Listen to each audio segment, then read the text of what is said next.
Welcome to the Goalbusters Expert Peak Productivity Tips podcast, where top business experts get just 7 minutes to answer 5 rapid-fire questions about what they do and how they stay productive. Each episode is packed with actionable insights to help boost your efficiency and achieve your goals. Let's dive in and unlock the secrets to peak performance. Well, hello everyone. My name is Robin J. Emden, and I'm the creator of the Get Resultsology system and an accountability coach. I help people harness productivity to achieve meaningful results, increase income, grow their business, and achieve greater success that resonates with their authentic selves. My guest today is Allison Hardy. Allison is a seasoned entrepreneur, host of the Six Figure Secrets podcast, and a master of building profitable businesses while prioritizing balance and family. Over the past decade, she's navigated multiple ventures from product-based businesses to coaching and digital products, making and learning from every mistake along the way. After rebuilding her business from scratch during a time of financial and personal hardship, Allison discovered the power of automation and email funnels to create success without burnout.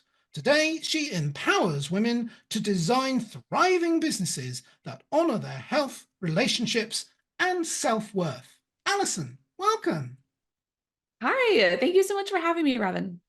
Oh, you're very, very welcome indeed. Whereabouts are you, please, Allison? I live in Arlington, Virginia, so I'm right outside of Washington, D.C.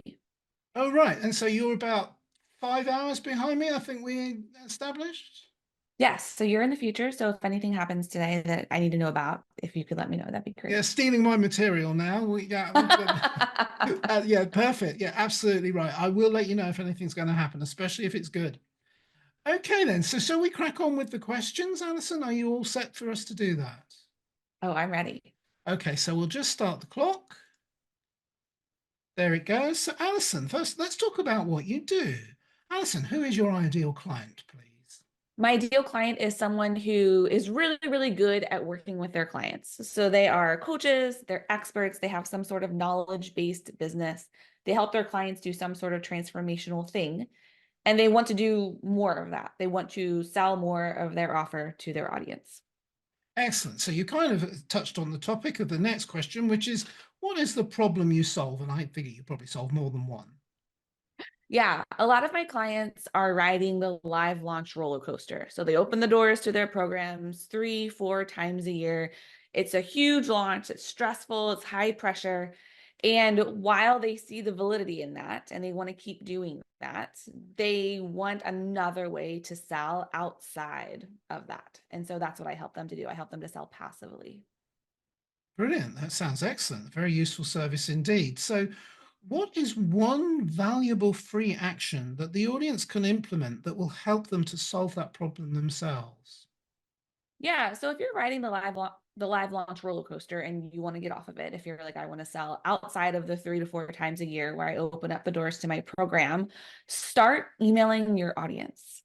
You can create a very simple email funnel that brings your people on a journey with you that is automated, that you don't have to touch, that sells for you. So connect with your audience, help them have a quick win, shift their minds, because when they shift their minds, they think differently and then they do differently.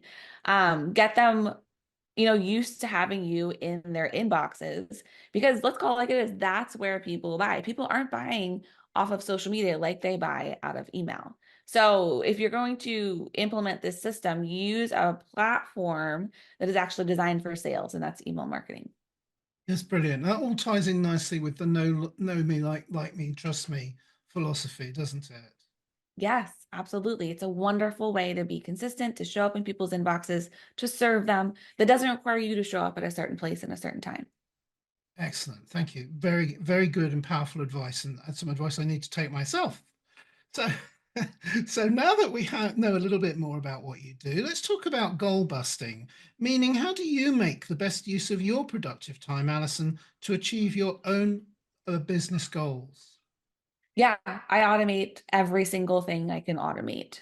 So for me, a big pain point I had a while ago was lead generation. I just couldn't get the amount of people that I needed inside of my email marketing, inside of my email funnel to produce the results that I wanted.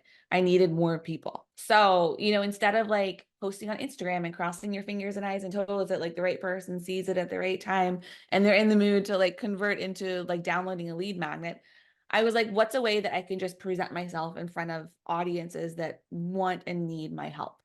And so that's where Facebook and Instagram ads came in for me. So for me, having that system in place, having that tool that generates leads every single day, and that I can predict I'm going to spend this amount of money, I'm going to get this amount of leads, but because my funnel converts at this number, I know I'm going to make this amount of money on the back end. Like that works for me. So it helped me to really achieve my goals in a faster, more streamlined way that is super predictable. And that's really like one of my number one motivators is predictability in my business. That's excellent, and fair play to you for mastering Facebook and Instagram advertising. For me, that's like a black hole of I don't understand how to make that work. So, I know I mastered it first and then I outsourced it. yeah, absolutely. Well, yeah, outsourcing it is what is the holy grail, isn't it? But mastering Yes. it, I admire you considerably for achieving that, because you can lose your shirt if you get it wrong. You can lose more than your shirt. 100%. Yes. But on the other hand, if you have that, your point is if you have that reliable equation where you put X in and you're likely to, or more than likely to get Y out, and it's Y is more leads at an affordable price. That's brilliant. I admire that very much, Alison. Thank you. So, okay, so what that leaves us with then is my favorite question, because we've charged through and I feel like I've already learned so much.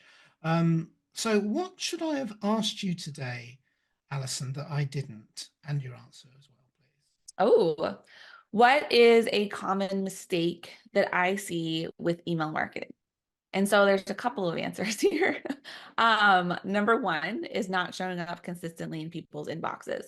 So you're only emailing people. I had a client come to me once and she's like, I only email my audience 2 times a month. And I wonder why nobody ever does anything. It's because they don't know who you are. Like you're not a familiar face in inboxes. So you need to be consistent. And consistency, like let's call it like it is. There needs to be like a certain number of emails that you send every month. So like if you're not sending anything, maybe try once every week. Like maybe that's your goal. And then once you kind of master that and build that muscle, maybe it's 2 times a week. And you continue to bump it up until, it's serving them and working for you. So that's the number one thing. The number one, two thing I would say is not having a strong call to action. While your emails, I'm sure, are awesome because you're an expert, you do amazing things with your clients, you're giving amazing value. You have to create a culture of clicking in your emails because think about it. If you're eventually going to send out sales emails, people have to click in order to go over to your sales page to buy, right? So if you're not creating that culture of clicking from the beginning of establishing this relationship with your audience, that pitch portion will not be successful because they have not gotten used to clicking from you. So send them to podcast episodes, write a blog post, ask them to register for something. Maybe you're doing a webinar or something like that. Like get and create a culture of clicking very early on in your relationship with them so that that culture is established. It's there so that when you ask them to buy something, they're already used to doing that with you.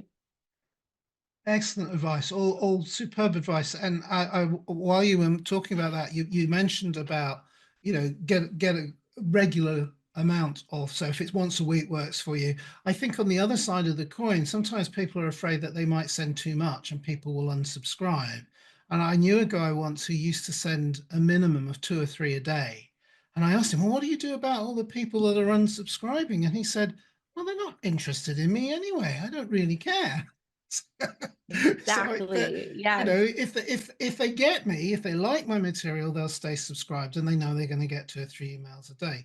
So I'm not personally, I'm not saying whether I would advocate for 2 or 3 emails a day, but I'm just saying that the consistency, you mustn't be put off by the fact that some people will unsubscribe.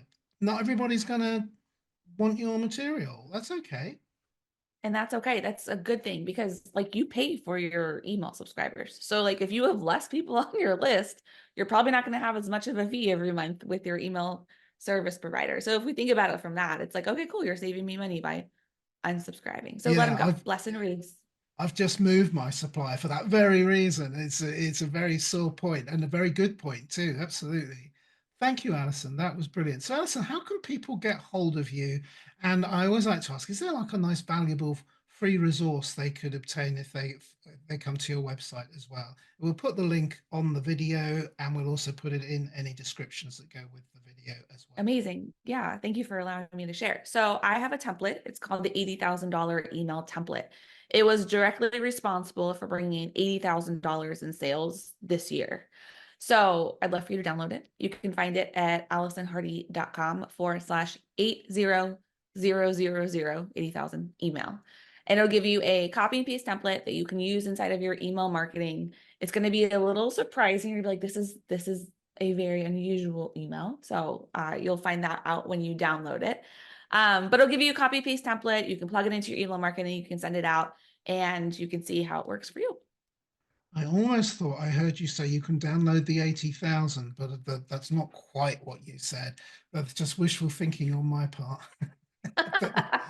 but I'm definitely going to download the PDF. That sounds brilliant. I'm definitely going to do that. I will be. It's like you're almost speaking directly to me personally. Like, yes, please, I want that. Thank you very much. I'll take that. Yeah, of course. Alison, that's wonderful. Thank you so much for your expertise today. I feel like I've been really well educated. And I'm sure we could have talked. I would happily have talked to you for another hour or two, picking your brain, but we've only had 7 minutes of your time today, and it's been wonderful. Thank you so much, Alison. Thank you for having me. You're very welcome. Thank you, and bye-bye.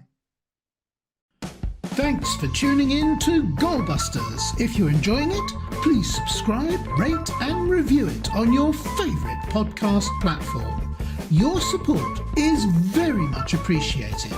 And if you're ready to boost your online profits, skyrocket your productivity, crush procrastination, and see a positive change in your bank balance, all within just 30 days, this is your opportunity. Take my free 5-day challenge at www.skyrocketyourproductivitychallenge.com.